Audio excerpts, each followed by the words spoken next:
Az ötletbőrzének van egy olyan kritérium, amikor azt mondjuk, hogy minden ötlet, a hülye ötlet is ötlet. Sokszor ezt nem szoktuk érteni. A lényege, hogy lehet badarságokat is mondani, hisz itt épkézláb ötleted nem lesz, ennek egyetlen egy funkciója van, hogy amikor te elmondasz egy olyan vicces dolgot, hogy mit kellene csinálni, azzal neked itt ez az érzelmi szinted emelkedni fog. És a cél az, hogy a 8-as fölé menjünk. Miért kell a 8-as fölé menni? Azért, mert képzeljétek el, hogy a 8-as fölött indul be a kreativitásunk. Az a kreativitás, amivel már lehet valamit kezdeni. Na, elmondom nektek, hogy ez nálunk hogy nézett ki, mert érdekes. Mondom a kollégáknak, ugye mondják, itt nem lehet semmit sem. Jó, mindent próbáltunk. Oké, nézzük meg, amit nem próbáltunk. És mondom, tudjátok kollégák, bármit mondhattok.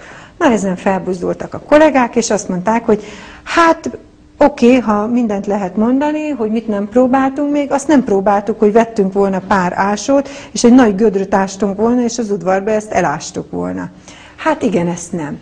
Hát tudod, nekem le kellett írni a választ, nem mondhattam, hogy ez hülyeség, mert minden válasz. Következő az volt, hogy talán az lenne a legjobb, hogyha kimennék a sarki benzinkútig, vennék egy kanna benzint, elmennék, megöntözném, felgyújtanám, és akkor nem lenne vele tovább gondunk. Mondom, ez nagyon kreatív ötlet, ezzel már előrébb lennénk, hiszen kikerülne a raktárból, és felszabadulna az a hely. A következő az volt, egyre kreatívabbak lettek a kollégák, azt mondják, hogy adjuk el a kínaiaknak. Hú, mondom, ebből már még akár pénz is lehet, mert már itt eladásról van szó.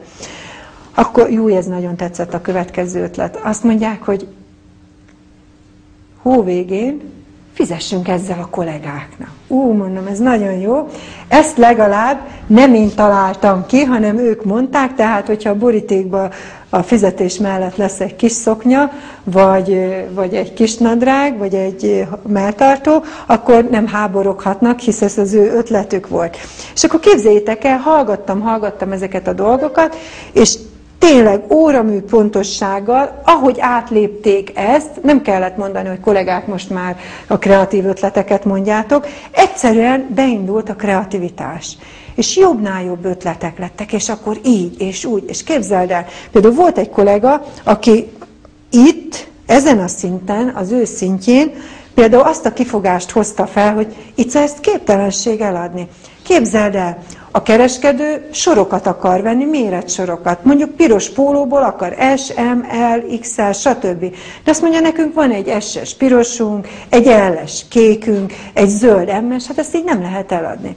Képzeld el, mikor beindult a kreativitás szakaszába, felért a kreativitás szakaszába, ugyanez a kollega örömtől kicsattadóan, és fülig ért a szája, és olyan kreatív ötletet hozott, eszébe jutott, hogy Pécsen van egy olyan nagy kereskedésünk, aki nem olyan nagy kereskedés, de foglalkozik női termékekkel, mert van neki olyan boltja, ami női termékeket forgalmaz, és ez a hölgy mindig arról panaszkodott, hogy ő nem tud nagy mennyiségeket venni, csak kisebb mennyiségeket, és eszébe jutott, hogy fú, de jó a Gizike, hogy fog ennek örülni, hogy válogathat. És akkor a többi kollega is egyre jobb dolgokat hozott elő, gondolatokat.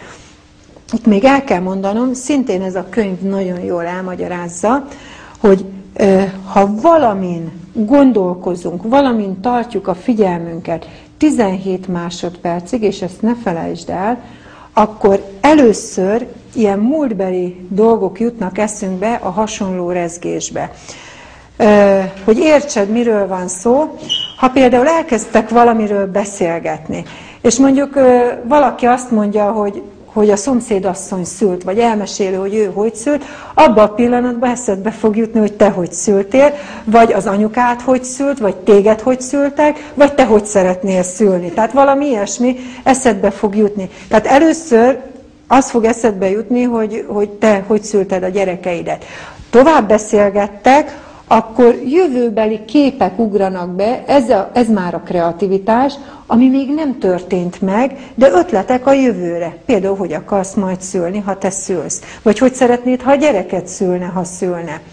És nagyon érdekes, mert ezt te is észrevehetted, ez még nem csoda. Itt történik meg egy nagyon érdekes dolog, amit nagyon szeretnék nektek átadni, úgy, hogy ezt meg is értsétek.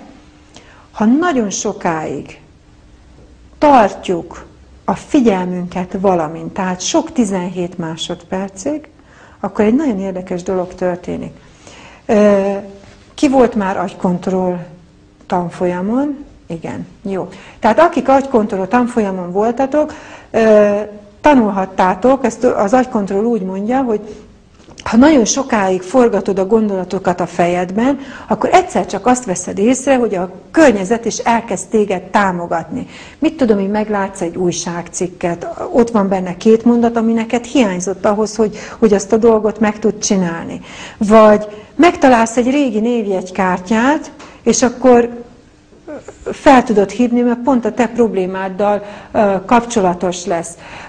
Vagy az utcán fogsz sétálni, és egy olyannal fogsz találkozni, aki segít. És ez mind azért van, mert nagyon ráfókuszálsz, bekerülsz egy rezgésbe, akármilyen rezgésbe, és amilyen rezgésbe vagy, ez a könyv azt mondja, hogyha bekerülünk egy rezgésbe, és mindig egy rezgésbe vagyunk, az olyan, mintha 2 lábon járó mágnesek lennénk. Tehát azt a rezgést fogjuk vonzani, arra a rezgésre leszünk rákattanva. Hogy jobban értsed, a példám végigviszem, képzeljétek el, mi ott nagyon sokáig fókuszáltunk ezen a dolgon. Ugye először jöttek ezek a irreális ötletek, ez arra nagyon jó volt, hogy az energiaszintünket felnyomtuk vele, és ahogy egyre fentebb kerültünk, egyre kreatívabb ötletek lettek, és a végén, hát ebbe az állapotba kerültünk be, egy ilyen öröm-boldogság, és a kollégákat alig lehetett lefogni, hogy ne akarjanak minden ötletet megvalósítani.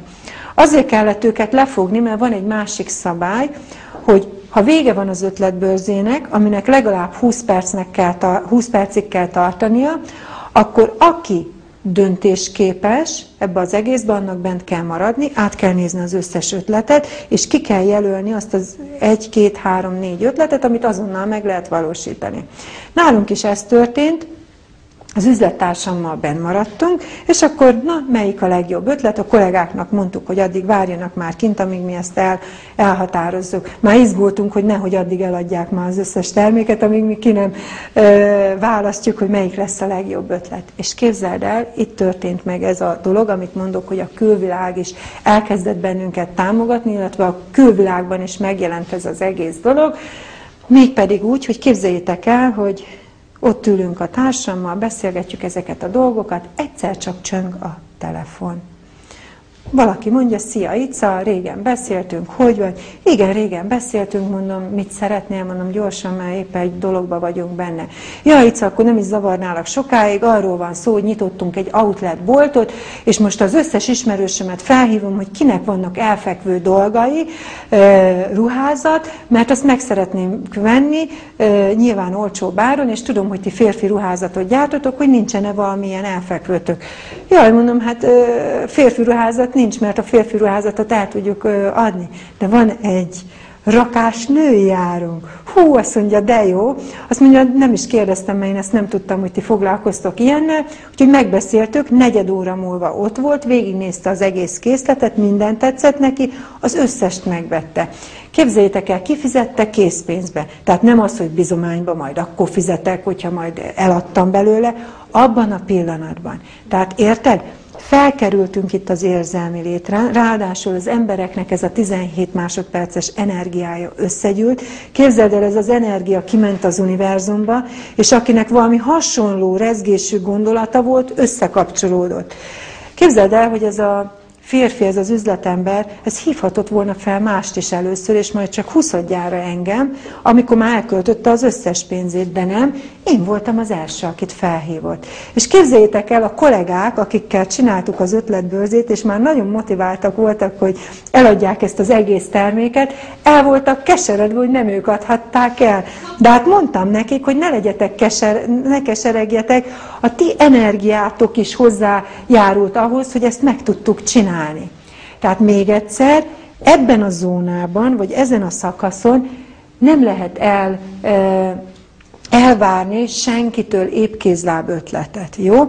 És még itt szeretném azt elmondani nektek, hogy utána visszateszteltem a kollégákat, hogy gondolkoznak, mikor vége lett az ötletbörzének.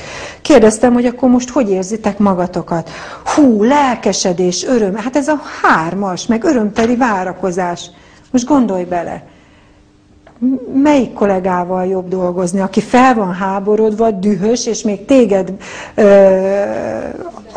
akar lehúzni azzal, hogy egyáltalán minek kellett a boltot megnyitni, vagy azzal, akiben lelkesedés van, és azt mondja, fú, ezt gyerünk, megcsináljuk, meg tudjuk csinálni.